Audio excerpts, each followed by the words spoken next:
ാണ് എന്നും ജീവിക്കുന്നത്. പക്ഷേ നമ്മളെ കാണുമ്പോ എല്ലാവരും ഭയക്കുകയാണ്, ഓടി ഒളിക്കുകയാണ്. എന്തുകൊണ്ടെന്നറിയോ? നമ്മുടെ ജീവിതം എളോ സിറാജ് എന്ന് പേരിട്ടിട്ട് മുസ്ലിമാകില്ല, മിസ്ബഹ് എന്ന് പേരിട്ടാ മുസ്ലിമാകില്ല, മുഹമ്മദ് എന്ന് പേരിട്ടാ മുസ്ലിമാകില്ല, തൊപ്പിയും തഴമ്പും താടിയുണ്ടെന്ന് പറഞ്ഞ് മുസ്ലിമാകില്ല, മുട്ടന്തല പള്ളിയുടെ പ്രസിഡന്റ് ആണെന്ന് പറഞ്ഞ് മുസ്ലിമാകില്ല. മുസ്ലിം മുഅ്മിനാകണം. അവന്റെ ജീവിതം ഒരു മുഅ്മിനിന്റെ ജീവിതം പോലെയാകണം. അപ്പോഴാണ് അവന്റെ ജീവിതം മറ്റുള്ളവർക്ക് മാതൃകയാകുന്നത്. പക്ഷേ എന്തു പറയാനാ, ഇന്ന് പറക്കുകയാണ്. ആണും പെണ്ണും പ്രായമുള്ളവരും കുട്ടികളും എല്ലാവരും ആസ്വദിക്കുകയാണ്. അവർക്ക് മരണവും ഖബറും നരകവും പരലോകവും വിശ്വാസമില്ലടോ. എല്ലാവരും പറവകളെ പോലെ പറക്കുകയാണ്. ചിരിയും കളിയുമാണ്, ആഘോഷമാണ്. എവിടെ നോക്കിയാലും ഫർദയിട്ട പെണ്ണുങ്ങളാണ്. പെങ്ങളെ ഫർദയും ഹിജാബും ധരിച്ചുകൊണ്ട് ഏത് പേക്കൂത്തിനും പോകുന്ന ഉമ്മമാരെ ആശ്രയിക്കടോ പെങ്ങളെ.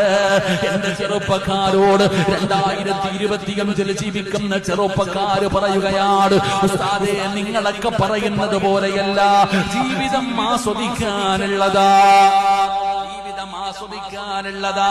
ചിരിച്ചാൽ ആയുസ് കൂടും. ചിലര് പറയുന്നത് ചിരിച്ചാൽ ആയുസ് കൂടും.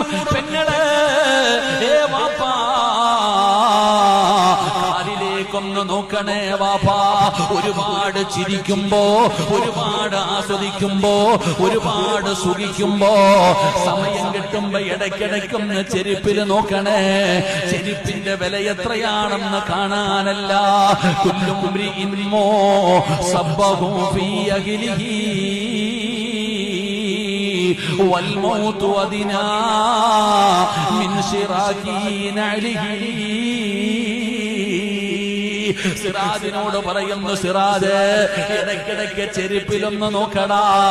എന്തിനാണ് ചെരുപ്പിൽ നോക്കാൻ പറയുന്നത്? ആ ചെരുപ്പിന്റെ മുകളിൽ കാണുന്ന ബാറുണ്ടല്ലോ, നിന്റെ കാലിന്റെ തൊലിയോട് എത്ര അടുത്ത് കിടക്കുന്നോ ഇതുപോലെ ഖാബിദുൽ അർവാഹ് മലക്ക് അസ്റായീൽ അടുത്ത് കിടക്കുകയാ. എപ്പോഴെവിടെ വെച്ചാ വരുന്നതെന്നറിയില്ല. ഏത് നിമിഷവും നിന്റെ സ്വപ്നവും നിന്റെ പ്രതീക്ഷയും നിന്റെ സമാധാനവും എല്ലാം തകർത്ത് തരിപ്പണമാക്കി ഇടിതീ പോലെ മരണമിറങ്ങി വരുമെന്ന് മഹാന്മാര് പഠിപ്പിക്കുമ്പോ എന്റെ പ്രിയപ്പെട്ടവരോട് ചോദിക്കുകയാണ്, ഇനി എങ്ങനെ നന്നാവുക?